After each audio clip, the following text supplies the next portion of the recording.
शुरुआत होती है एक सुनसान रेलवे स्टेशन से। यह वह स्टेशन है जहां हर रात एक रहस्यमय ट्रेन आती। कोई ट्रेन नंबर नहीं, कोई टाइमिंग नहीं और ना ही कोई टिकट चेक। लोग कहते हैं यह ट्रेन शापित है, भूतों की रेल यात्रा।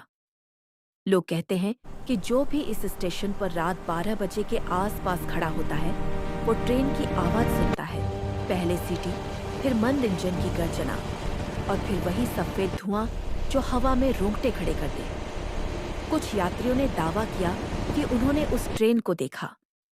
ये ट्रेन बिल्कुल आम नहीं दिखती।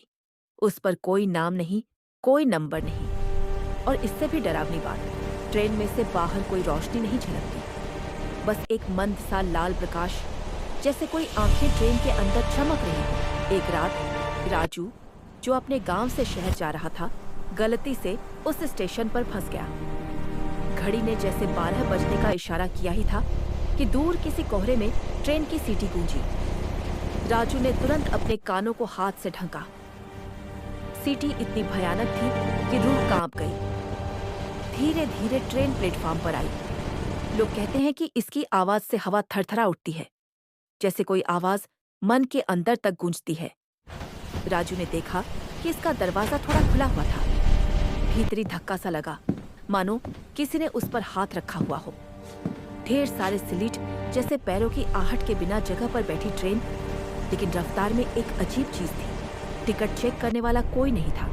फिर भी ट्रेन का हर डिब्बा भरा हुआ था, लेकिन यात्री सब अजीब शांत। राजू जैसे ही अंदर गया, वहां की वातावरण कुछ अलग था। वहां की टिकट खिड़की पर धूल भरी तस्वीरें थीं और दीवारों पर पुराने यात्रियों की आंखों जैसी आंखों की परछाइयां।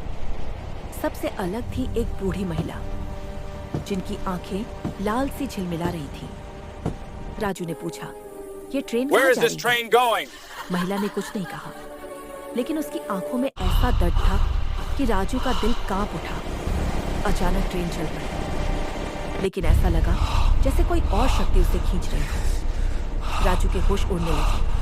खिड़कियों से सन्नाटा और कोहरा बाहर तक फैल रहा था। ट्रेन के डिब्बों में से आवाजें आने लगी। किसी ने रोना शुरू कर दिया, किसी ने फुसफुसाकर नाम पुकारा। राजू डर के मारे कांपने लगा।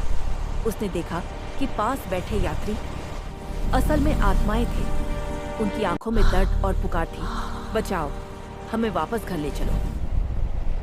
लेकिन ट्रेन एक रहस्यमयी सफर पर थी। वो ट्रेन जो किसी जमीनी स्टेशन से नहीं, बल्कि उस दुनिया और इस दुनिया के बीच की एक सीमा से निकल कर आती थी। राजू ने महसूस किया कि यह कोई साधारण ट्रेन नहीं, ये दिवस और मृत्यु के बीच की रेल यात्रा थी। और इन यात्रियों के चेहरे उन लोगों के थे जो रास्ते में ही मर चुके थे। जैसे ही ट्रेन अपने अंतिम स्टॉप की ओर बढ़ी, राजू की सांसें तेज हो रही थी। उसने देखा कि उसके सामने वही बूढ़ी महिला खड़ी थी। उसने अचानक कहा, तुम यहाँ पर नहीं हो, तुम वापस जाओ। एक तेज झटका हुआ और राजू पलकें खोलकर देखा। वह फिर वही सुनसान स्टेशन पर खड़ा था। गांव की हवा ठंडी थी और ट्रेन का कोई निशान नहीं। राजू दौड़कर भागा, पूरे गांव में सबको बताया, लेकिन कोई भी विश्वास नहीं किया। कुछ ने कहा, ये तो बस किसी का भ्रम है। कुछ ने कहा, ये लोग डर का मजाक बना रहे हैं। लेकिन राजू जानता था सच क्या था। उस रात उसने देखा था एक भूतिया यात्रा, जहां आत्माएं जीवन और मृत्यु की राह पर चलती थीं। और आज भी अगर रात 12 बजे तुम उस स्टेशन के पास खड़े हो जाओ, तो कहीं पीछे से तुम्हें वही मंद सीटी की आवाज सुनाई दे सकती है, जैसे किसी यात्रा की पुकार।